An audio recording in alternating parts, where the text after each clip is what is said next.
So the coronavirus pandemic doesn't seem to be going anywhere. It's been about a year and a half at this point, but that only means one thing, that we need to keep at it.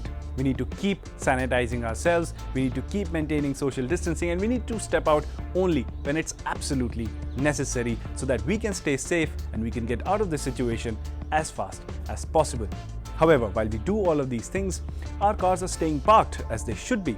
However, what about the day when you need it to drive once again? How can you keep your car healthy for that one day? Well, here are some tips and tricks that you can do in order to have your car ready when you need them to be. So the first thing that you want to keep in mind and you want to check is the tire pressure. You never know, there might have been a small hole in your tire which has led to a flat tire after laying idle for all this while. So just keep an eye out on how much air does your tires have. And if you do happen to go to get a refill, remember, especially for four-wheeler owners, your spare tire needs air too, and it might just come in handy in case of an emergency.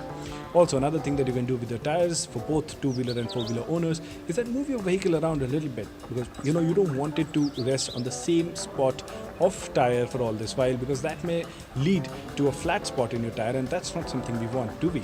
So just move it around a little bit and keep an eye out on your air pressures. Now the second thing that you want to do is disconnect your battery, because it might be draining out all this while, and when the time comes that you want to start your vehicle, your battery might be dead. So it's always good to just disconnect it, and in case you do not know how to disconnect your battery, just start your vehicle up once in 10 days for about 15 minutes, let it idle, and that should do the job. Well, you would also want to cover your vehicle, because all this while when it's staying idle, it will be gathering dust, leaves, flowers, bird droppings, and almost everything that the environment has to throw at it. So it's always good to just cover it up, give it a wash before you do that. And remember, if you have a car, you're washing it, clean the insides as well, because you don't want smell or rodents to be attracted to your car while it's staying idle. And once you've cleaned it, just cover it up. The same goes for two-wheeler owners as well. Just cover it up. Another advantage of covering your vehicle is that it saves it from direct sunlight. Now, direct sunlight might damage the paint of your car because it hits the same spot for hours at end, day after day. And for two-wheeler owners, there is a chance that it might damage your chrome bits, or your rubber parts might become brittle. So we don't want direct sunlight on our vehicle, so just cover it up.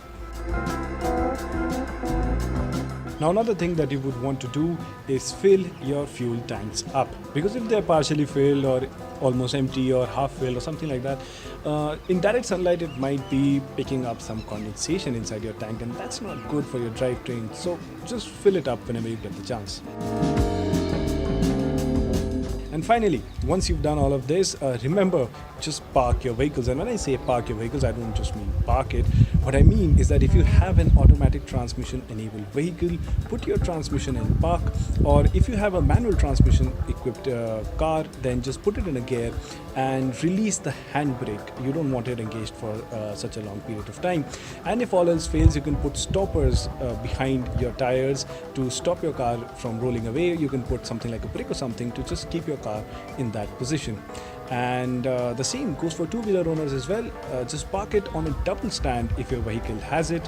And remember, you would want to invest in something like a disc lock. If you have it, just put it on a disc so that your bike does not move from the place that it is at.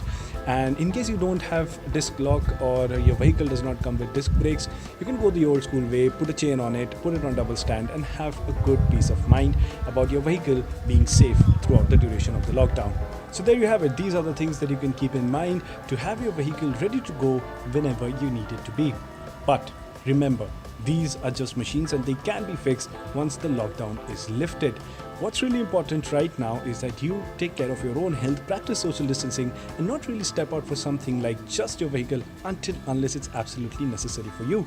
And even if it is, tie it up with some other essential activity, because your health takes precedence over everything else, and yes, that includes your vehicle too.